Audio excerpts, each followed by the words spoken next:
News.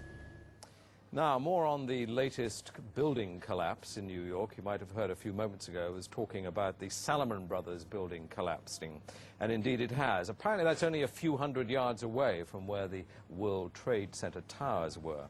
And it seems that this was not a result of a new attack. It was because the building had been weakened during this morning's attacks. We'll probably find out more now about that from our correspondent, Jane Stanley. Jane, what more can you tell us about the Salomon Brothers building and its collapse? Well, only really what you already know. Details are very, very sketchy. There's almost a sense downtown in New York behind me, down by the World Trade Centers, of just an area completely closed off as the rescue workers try to do their job.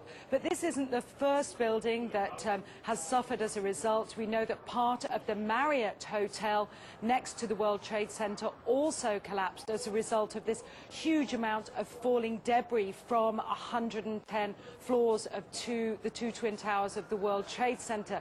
As you can see behind me, the Trade Center appears to be still burning. We see these huge clouds of smoke and ash, and we know that behind that there's an empty piece of what was a very familiar New York skyline, a symbol of the financial prosperity of this city, but completely disappeared now, and New York is still unable to take on board what has happened to them today. Presumably there were very few people in the Salomon building when it collapsed. I mean, there were, I suppose, fears of possible further collapses around the area. That's what you would hope, because this whole downtown area behind me has been completely sealed off and evacuated, apart from the emergency workers. That was done by the mayor, Rudy Giuliani, much earlier today because of, course, the dreadful collapse of the Twin Towers of the World Trade Center. But New York, very much a city still in chaos. The phones are not working properly, the subway lines are not working properly, and we know that down there near the World Trade Center there are 3 schools that are being turned into triage centers for emergency treatment. And I know that over in New York Harbor, where the famous Statue of Liberty is, there's a field hospital where 1,500 people are being treated. And we have heard, though it's unconfirmed as yet, that 100 New York City police officers have been taken there as well for treatment. But we do need to confirm those figures for the officers. It's now, what, some 8 hours since the attacks. Is there any estimate yet available of the number of casualties in the World Trade Center? I think we can only go at this point with the words expressed by the mayor of New York, Rudy Giuliani, that it's too frightening to think how many there could be. We know that it's about almost 300 people on the airliners that were used in these attacks. But you've got to remember, this was 9 o'clock in the morning on a Tuesday morning. It's busy in downtown Manhattan, in the financial district then. The World Trade Center itself has 50,000 workers. There are tens of thousands of tourists who go up there every day. The figures are almost too frightening to contemplate. You can understand why nobody yet wants to put a figure on them. Listening to the mayor, Rudy Giuliani, a bit earlier, one of his messages was, business as usual. We won't let this get us down. But presumably, a lot of Manhattan people must have fled the city to Long Island to get away from possible further attacks.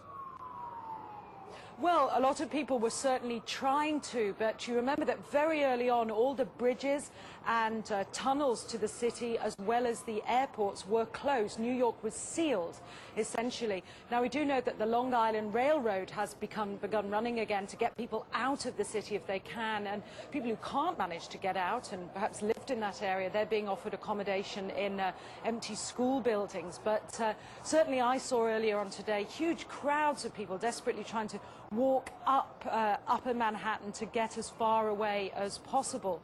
I think nobody really knows how to go or where to go, and you have to remember, even now, I don't think people can it can sink in to people what's happened.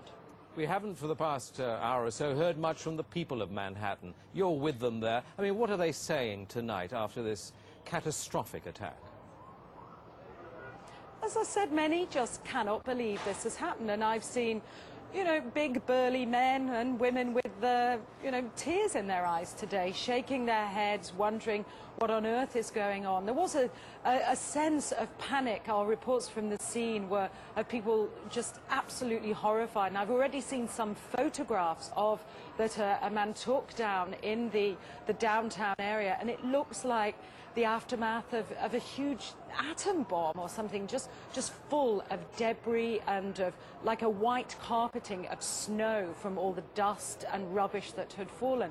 I don't think people can comprehend. They certainly have lost any feeling of safety.